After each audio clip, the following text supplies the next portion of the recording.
Hello, everyone. This is Getselious, and I'm joined here by James Lightfoot of Lightfoot Bros Games. So, introduce yourself. Yeah, hi. Thanks for having me on the show. I'm James Lightfoot, half of Lightfoot Brothers Games, and I'm based in London, and we make games. And made one game, making two other games, and here I am so far. So fantastic. So, give us a backstory about your studio. And when I clicked out Lightfoot Bros, I didn't see you in a plumber hat jumping to collect coins. What's that about? So basically, my brother and I, adored computer games back in the day on the 8-bit, 16-bit consoles. And, we really tried to make games years ago, but we were rubbish at it. Especially me, I would just do basic coding. And I was more interested in the excitement of drawing the box art and having little cassette tapes and pretending they were on sale in my local shop and stuff. And, I just really loved that whole background of it, the whole scene, even though I was like a 10-year-old, 12-year-old kid. I just loved the magazines. I loved the expos that my mum would take me to and stuff, I stopped with the coding piece or trying to code. And, my brother and I just played games and just enjoyed that world. And then years passed and I was like, you know what, I want to see if I can reintroduce that into my life. So I, did a Unity course and got back into the scene. My brother, providing all the music and audio and stuff. And lo and behold, we created the Mystery of Woolley Mountain. Now I'm making two other games. I'm kind of in the scene and doing lots of expos. Yeah. And I thought I'm back as a game dev. My brother is more of the kind of music and sound. I'm the kind of driver of the making, but I just thought Lightfoot Bros was quite cool as a name. So take us through the first game you made. I think it was the Mystery Woolley Mountain. I found it on Steam. It's currently on sale for the Steam summer sale. Get it under $5 USD plus or minus tax. So check it out. It's outside of me doing the proper thing. Tell us more about that game, because it's like, from my take of it, I'll get far deeper in your other games. This game is I would say have a different sense of humor compared to other point-click adventure games. So I'll leave it as that. Yeah. So I guess, look, I know everyone says this who's into point-and-click adventures, but Secret of Monkey Island 2 was my just favorite game of all time, and I just love point-and-click adventures, all the LucasArts ones. Every summer I have fond memories of playing, Indiana Jones or something, Atlantis or any of those games, and I would, I just love being in that world. I love being in the world of, slow-paced, just enjoying the scenery, enjoying the dialogue and calm. Obviously, sometimes it was kind of, action-orientated, if you will, but I just loved the whole vibe of it. So when I wanted to make a game, I was very keen to put my flag in the ground of the point-and-click world. And I really enjoyed the whole kind of sitting there with my little sketchbook and writing out ideas, and really did that and drawing out little scenes for a period of time. And then, kind of in tandem, learning to code again. Yeah, so, right. And I did the whole thing myself, really. I drew the art, I coded the game. My brother did the music. I did most of the voice acting. My brother did some. And it was a real, labor of love that took a few years. I mean, when I look back on it now, back on it now, I've learned so much since then in terms of coding, in terms of making things tighter. And in fact, the version of the game now is so, perfect in comparison to when it first came out, with all the kind of it was a bit slower, and I've learned how to make things fast, all sorts of stuff. But, the humor, I think it's got British sense of humor. But I just wanted to make it kind of family friendly, and I wanted to make it just all the things that inspire me. I guess it's got my sense of humor in there, whilst trying to make sure it appeals to that world. Right. And yeah, I guess another thing I want to talk more about is you were mentioning you were a fan of LucasArts era games. I'm also a LucasArts kid as well. My first game that I truly enjoyed, that I could recall back in my my memory, is Curse of Monkey Island, the third game, because it was and I hate to say it, it was at the time until today an animation wonder piece. It was just so well drawn. It was even like the little clay 3D ship battles were really amazing, and I love that game onwards going upwards. But yeah, and I guess it's like I guess you're a LucasArts kid as well, and I guess myself. Have you ever tried going further back, trying playing the Sierra games? I tried some recently, and they're very different from what I expect them to be. Really? So, I mean, look, first of all, Curse of Monkey Island is a beautiful game. Stands right up there, beside 1 and 2, in my view. I think, the art is brilliant. The voice acting is first time we obviously heard Dominic play Guybrush in 3. And I just think it's really clever how it begins as well. Like, obviously, the end of number 2, how you begin the third one, right? And I think they did that really well. Sierra games, though, I got to say, it's something I need to find the time to do because I haven't really gone back and played that many. I think was Space Quest. I played a little. Space Quest, and really enjoyed the humor in that. I really enjoyed that. Kind of, but there are so many, and I guess I should. I guess maybe I'm gonna put that on my to-do list when I'm playing new games and go back. Yeah, the only one I've recently finished was Gabriel Knight, but that's like people consider that like peak Sierra, the first Gabriel Knight game. I mean, I finished that, and right now I think it's been like people are now trying. Thanks, shout out to One Short Eye, great guy. He's gotten people to try like I believe the Conquest of the Longbows, and I'm like, I want to try it because it sounds so unique. It's so like you could be a scumbag Robin Hood. It sounds like a cool idea for a game. Like, what if you were just a bad Robin Hood? So I think that's pretty fun. But I want to talk more about your current project that you've been, at least you thought you fully kickstarted, Sleepytime Village. So what made you decide to kickstart this game? Well, funnily enough, I did kickstart Mystery of Woolley Mountain as well. Back in 2017, I think it was. So I got that kickstarted, and with Sleepytime Village, like we sat down and actually mapped out. So the whole story, all 5 acts are kind of written, and we pretty much know how many scenes we have. We know the characters, so we know the animations we need doing. And I have some wonderful artists and another coder who works with us, but they are freelance, so they do need paying. So we had to work it all out. The voice acting, we wanted fully voice acted, so we had to work it all out, and it was quite a hefty amount. That Steve and I. So Steve wrote Sleepytime Village. I'll come to that in a sec. Steve Horry, he couldn't be here today, unfortunately. But and I just realized, we do need to kickstart this. Otherwise, it's going to be a very long process until trying to get the money, find the money to pay for the things we need. Right. So, doing Kickstarter was a no-brainer. And we set. Admittedly, I'd probably say we set it lower, hoping we'd go higher. So, we just made it really. So I think, that's okay though. Like, it will just mean, we possibly tweak a few things here or there, or we just go for it and, put our hands in our pocket or see what happens with late pledges, which you can do. So Kickstarter was, it's my third one. So I'm in a band as well.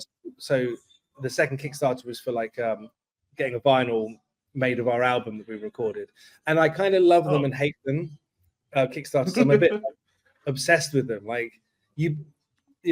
I'll never forget the buzz of seeing Ron Gilbert back Mystery of Woolley Mountain. I remember where I was at the set, at that exact second when it came on my phone, the notification that, the legend Ron Gilbert had back the game, right? Yeah. So it's those buzzes when every time you get that notification that someone has pledged, it's such a thrill, No, 100%. But it is it becomes obsessive. You do check every 5 seconds for it to, and it can get you down when there's that graveyard period in the middle where nothing's happening. And you're trying every day to say the same thing in a different way so you don't annoy people. But I was gonna say the Kickstarter bubble cycle is there's a lot of hype in the beginning, and then there's a really hot lull in between, and then there's the final push. And it's like that's just like I've seen people talk about it. I've seen people doing like videos. Like it's like yeah, I definitely understand that. But yeah, Ron Gilbert, man. Oh, what a legend in his own right, man. It was amazing that he did. But yeah, and now I'm friends with Dave Gilbert and from Wajita Games, and it's amazing how far that's gone. But that's another story. But so yeah, we worked up. We wanted to kickstart it. We've been successful, so that's great. And obviously, you asked about where the Sleepytime Village came from. So the interesting thing about it is it's actually the game is based on a graphic novel that isn't out yet. It's almost finished and will be out, I think, towards the end of the year or early next year, not sure. But my friend Steve was writing this graphic novel, 70%, 60% finished, and I was looking to make another point-and-click game.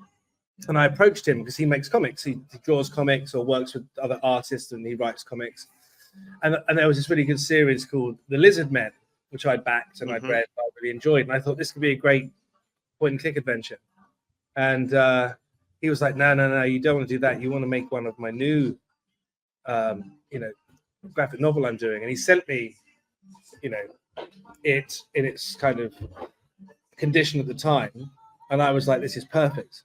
So the Steve, the writer, the editor, Ken, and Yulia, the artist, and I all got together and started, creating Sleepytime Village. Right.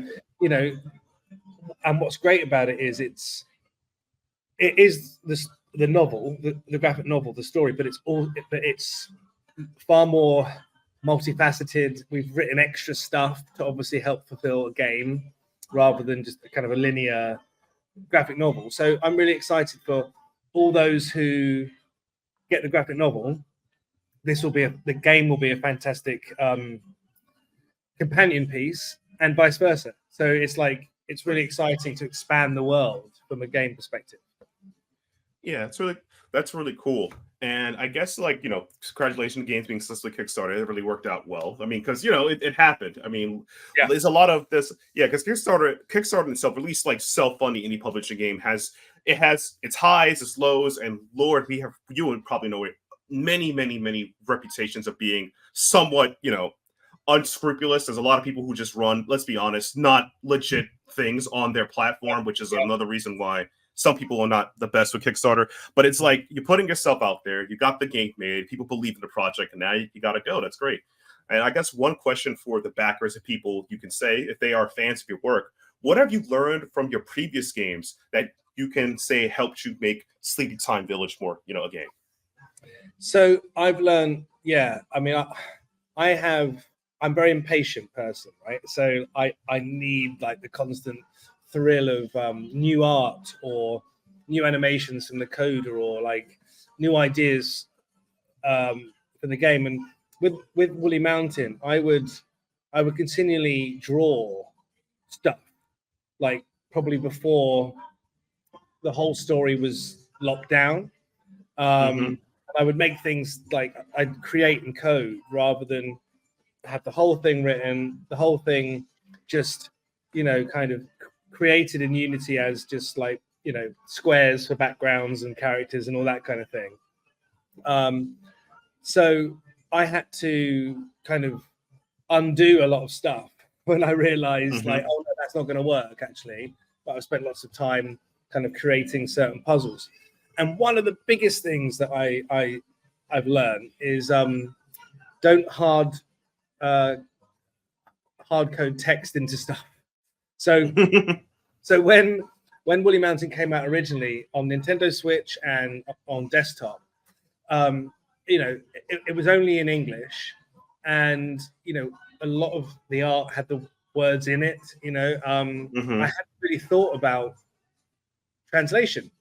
I'd thought about it, obviously, that I would do it, but I hadn't actually considered it in terms of. So, for example, in the Switch version of Woolley Mountain, because that one's not updated yet, I will update that. But all the other ones, the iOS version, I'm actually porting it to Xbox as we speak. So all those versions are the best versions. But there's a puzzle in the middle of the game where it's all to do with like Scrabble letters. You know the game Scrabble, right? And you have to find these letters and spell out words. Now, obviously, when it comes to translating, it's not going to work because obviously not every word has the same amount of letters in different languages. So I had to, go back to that puzzle, and instead of having letters, I had to use like images, icons almost on these Scrabble pieces rather than words. So it's things like that where I'm like, right. So one of the things that's forefront of my mind as I make this is to make sure that it's, multi-language that can happen, and also to be very clear of people's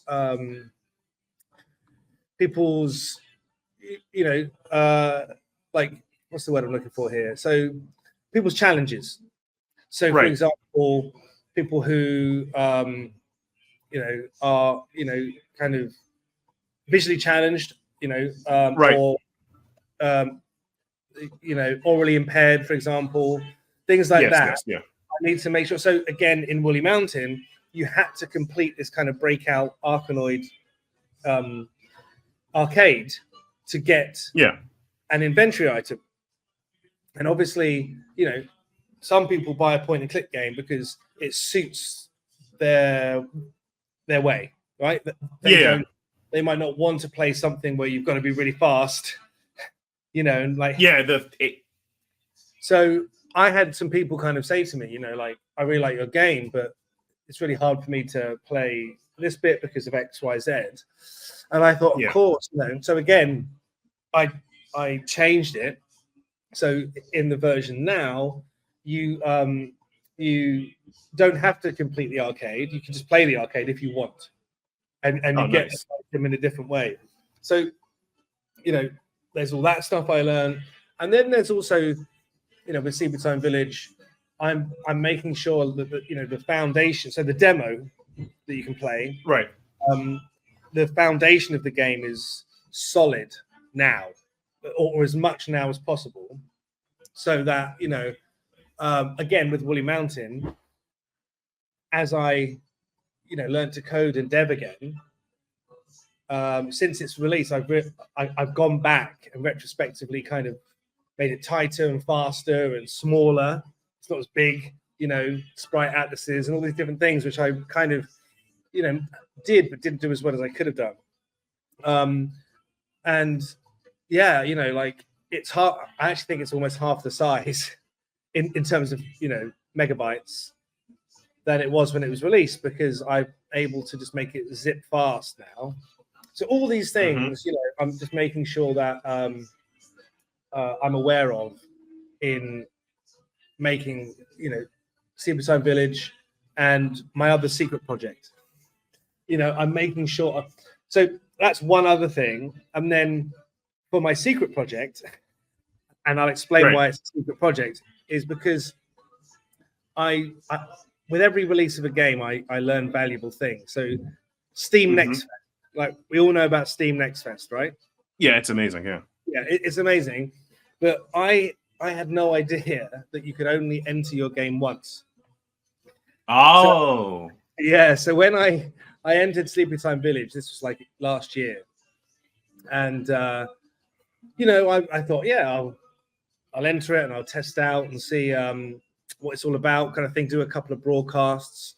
I did one broadcast, only one, and fluffed that up completely because I spent the first 8 minutes of that broadcast I couldn't fit my window of the game to the OBS studio thing I was using to stream through Steam.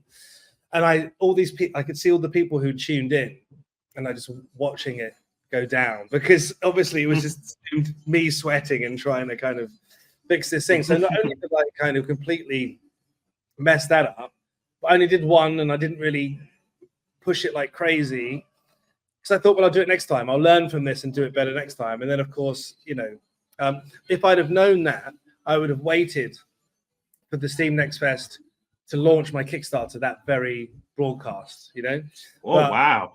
that's what I should have done, and that's what a great forthcoming game you should check out, Foolish Mortals.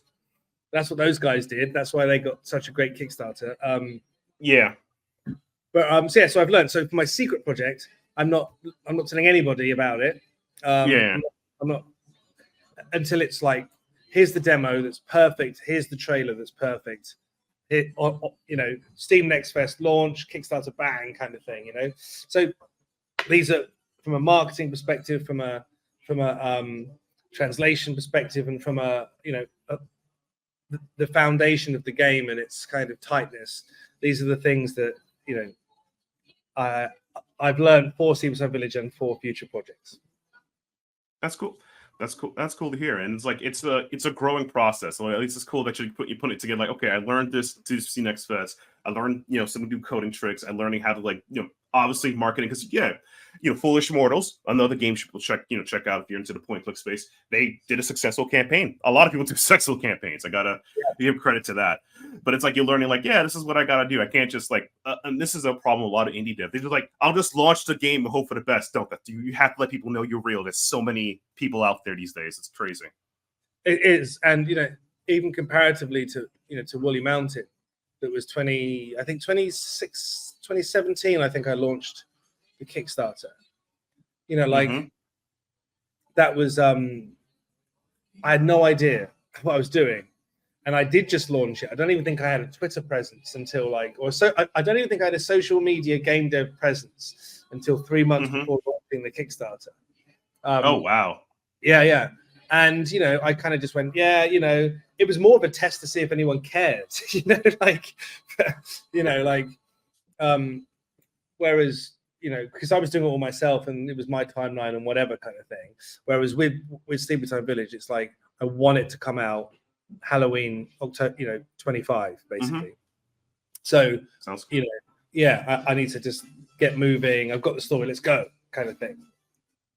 Yeah, it's cool. It's cool to hear. And I guess one thing I want to talk about, I alluded earlier in the conversation, is that all your games have a very adult sense of humor and black humor compared to other point-and-click conventions of the genre. Like I found myself chuckling a lot during some of the bits at Sleepytime Village. I found hilarious, as well as Woolley Mountain. The thing is, I need to actually know this. Oh, thank you for also adding the censor bar for Sleepytime Village. It's great for as a streamer. I don't want to get DMC hate. I appreciate that. Yeah, I appreciate that a lot. So I need to know, where does the black humor British come from you? And why you're very persistent in adding it, and I enjoy it. Like you're very everyone else is some people have tongue in cheek a little. You're you're a very different style when it comes to comedy. So where does it come from particularly? So I guess so with Sleepytime Village, that's Steve and Ken and myself kind of writing that that humor and that dialogue. And it's a funny story actually about the swearing, because I think that option only came in version 1.3 or something, because in the graphic novel it's swearing, it's meant to be there's this kind of stressed out man, and he's put in the complete opposite of his world, right? It's a children's world. And so he's going to, like you or I would, Yeah. You're like, what the kind of thing. Exactly. What the is this? Yeah. Yeah. So I was like, do we swear? Do we not swear? And if we do swear, do we go for it? And we concluded that we should go for it. And again, in an earlier version, there was some real big swear words in there that in recording them would bring tears to my eyes in how funny it was to hear some of these shouted words in different ways. Oh my Lord. But we changed that puzzle anyway, so that's not there. I'll come back to that if maybe. Yeah. And I would kind of lie there in bed at night sometimes worrying, are we alienating certain number of people who don't like swearing? And I thought, you know what, there is a way I can put in here that doesn't detract from the game, but that does offer the choice. So Yeah. we did the choice, and that was great. And funnily enough, we did WASD Expo a couple of months ago, and I think two people out of the however many people who played it chose non-swearing, even like kids. Yeah. Like, nope, swearing's fine. So it's good that it's there, like you say, for streaming purposes. Like that, that's great. I realize that now. And we managed to kind of put that in there before we really shouted about the demo. So I'm glad it's there. But back to the humor, I guess, again, with Sleepytime Village, it's the three of us writing that. But, with Woolley Mountain, I guess, my humor is very much Monty Python. It's very much, I don't know, I like a lot of black comedy stuff. I don't know. My humor goes to things like IT Crowd and these are very English things, or Mighty Boosh, for example. Don't know if you know I've seen it on Adult Swim. Like League of Gentlemen, Inside Number 9, like a lot of these things, but then I also love like a lot of Don Bluth stuff and The Trapdoor, which was a 80s claymation show that I adored back as a youngster. Like there's so many things that I think kind of I mean, over the years, some people have told me that Woolley Mountain is very not funny, but I personally find it funny in a like, it's because I grew up watching a lot of Adult Swim comedy, like little like offbeat dark humor, like shows like, I guess it's popular now. Smiling Friends, I find that a bit popular. So if you have like a comedy of that angle, you would find Woolley Mountain funny. Yeah. If not, then I can understand. Yeah. I mean, look. Yeah, I don't know. I just went for it, really. I just went for because I was doing all the voice acting as well. I think it was kind of, most of the voice acting. It was obviously me being me, if you know what I mean. Yeah. Kind of thing. Yeah. That's good. That's good to hear. But I appreciate knowing it, because it's like, I feel like that adds to your games and adds more of an edge to it, because like a lot of point click developers, I know their game by like the style, the graphics. Like I know a Frank Gonzalez game based on how he does his puzzles, which are very excellent. How innovative is that? A Wadget Eye game by particularly Dave Gilbert games are very experimental and very strong thematics and storytelling. To this day, I tell people that like the Blackwell series have such a beautiful way of telling its theme and story across the 5 games. It's amazing how he got that across and things like that. So go ahead. Yeah, I was saying, Dave is he's very thorough in his writing. I think I met him many times now and different expos and things, and with Old Skies, which I can't wait for. Yeah, it's coming out next year. It's crazy. Yeah, exactly. That's what I mean. Like he's been working on that, exactly. Yeah. Which is interesting because, for me, again with Sleepytime Village, like it's not going to be rushed at all. This isn't the point I'm getting across. But I want to. Have you played Hobbs Barrow? Yes, I had the Excavation of Hobbs Barrow. That was, oh man, little tangent. I'm not a big into horror games as much, but I loved that game a lot. It's like a different type of horror, like emotional suspense horror. It's beautiful. Yeah, and I really loved that game. I was really hooked, and I loved this. So it's not a massive game, right? It's kind of. It's the size of game that I'm aiming for with Sleepytime Village, I think, because I don't want my game to be over long. I don't want the game to be too complex. I want it to be like a great movie that you loved experiencing and playing, and it sticks in your head, and you put it on the shelf because you want the box version, and you think about it often, and you play it once a year, but you just love it. And with the Excavation of Hobbs Barrow, that's what I got from that, and I'm very much inspired to be at that kind of size of a game. So it's not like I can't even remember what happened at the beginning of this game. I've been playing it for so long, kind of thing. I want it more to more to be like the story arc. I feel it all the way, kind of thing. Like I'm aware of how things are changing, like or have changed with this character, and because of things that have happened to the character. So I want to kind of just go for it and get there for that release, so I can make another game. Yes. So get on the next. Yeah, exactly. Yeah. Right, and hopefully get to your next game. I want to ask you, particularly, what point and click games have you recently been playing? Like, or have you played any game recently?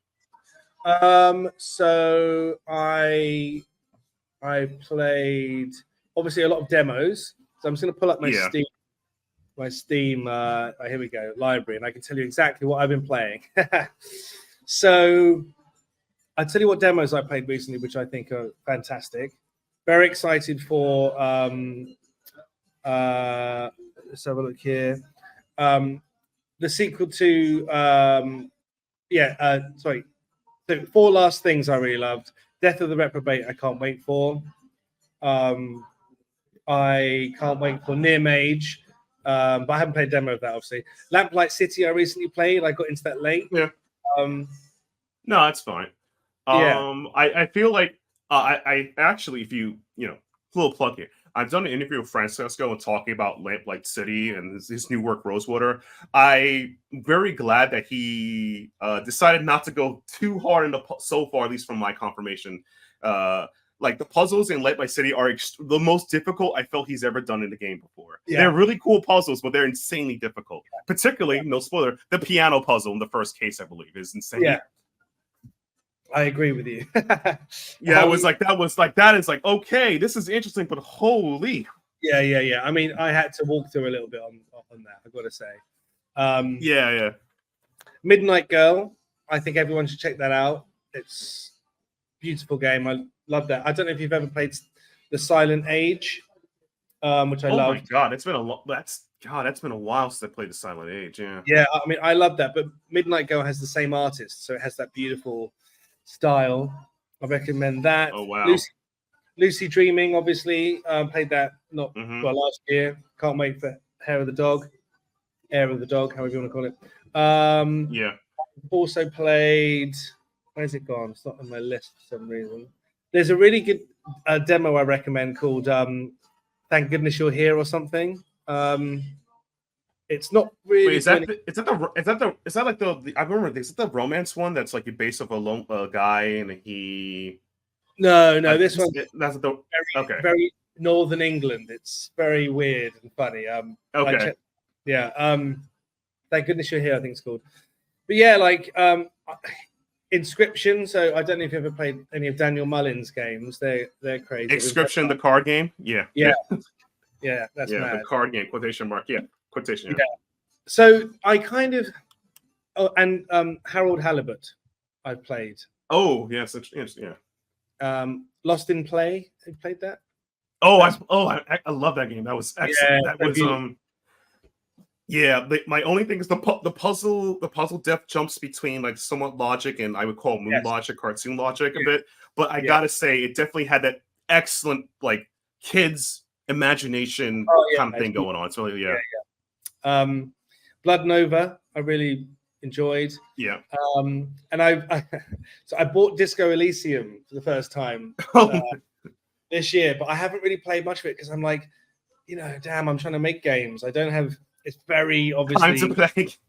Yeah, you've really got to spend time in that, it's an excellent game, but my God, it takes like the people who made that game, this game is one of those games that like, hey, would you like to play 6 hours analyzing why you're on this planet? This is the game for you. Exactly that. Exactly. So yeah. I'm always trying to play new point and clicks and back them, and Twilight Oracle was another one I really liked as well. So I just kind of, I have to find the time between the choice of making or playing. And making kind of wins a lot. But of course, playing games is very helpful you know, to make your game, because you see new things and you get inspired to envision things in a different way. That's cool. And I guess one of the final questions I have wrapping this up is I want to ask you, what type of game would you make if you somehow didn't want to make a point-click adventure game? Like if you didn't want to make a point-click adventure game, a visual novel style game, what type of game do you think you want to make? Well, I guess it gives a clue for the next game I'm making, which is like, Okay, yeah, no, I'm happy to, you know, kind of reveal what the style is, you know, but I just don't want to show it. But, you know, my next game is a kind of 2D run and gun adventure, you know, with a proper story. Oh, wow. Tell us more about like that run and gun style game you're getting into. Yeah, so after I made Woolley Mountain, I did a few expos and things, and then I was like, oh blimey, I really should make another game. So I was like, but I don't want to make another point and click game. I want to do something completely different. So I learned a different engine, and I started making this game. I mean, literally, I've been making it for 4 years, I'd say. But really learning and just learning the platform kind of thing, because making a point and click and making a 2D run and gun are two very different things. And I also wanted to kind of just let it wash over me and envelop me in terms of what I was going to make. No rush kind of thing. And then gathering pace and the ideas started coming together. And one of my really good friends is an artist, and he's doing all the art for the game, and it started to really come to life. But again, because I'm so impatient, you know, my artist friend has a lot of other things, so I would get frustrated with it, and that's why I started making Sleepytime Village. So because that was, you know, I was like, I want to make another point and click now. I've been working on this for so long. But what's really good for me is I can flip between the two. So when I get frustrated and hit a brick wall with Sleepytime Village, I go over to my other game, and that feels refreshing. And it means when I go back to Sleepytime Village, I'm fully refreshed again, if you see what I mean. So I think towards the end of this year, I think I'll be ready for trailer and fully realized demo. So watch out for a Steam Next Fest towards the end of the year or in the new year when I launch it. And as I say, it's the almost antithesis of a point and click. You know, it's run and gun. Oh wow, it's run and gun. Run and gunning. That sounds interesting. So, without the way, thank you so much for coming out, James Lightfoot. If you have anything you want to give a shout out to or how to contact you, let us know. Yeah, I mean, please check out, join the Discord. We have a Twitch channel. We're, kind of more frequent in doing stuff now. I think it's like at Lightfoot Bros TM, but just search. We're on Discord. If you go to lightfootbrosgames.com, all the links are in there. And if you missed the Sleepytime Village Kickstarter, again through the website, you can still do late pledges on lots of the cool art, physical items and different things. So please have a little look, because every little helps. All right, that's great to hear, man. I wish you the best success in your future and your upcoming game. And with that, this is Getselious and James Lightfoot from Lightfoot Bros Games. Wish you all, at the time of recording, 4th of July weekend. Happy America Day. Thank you. Happy America Day. All right. Well, see you guys, and hope you have a good one.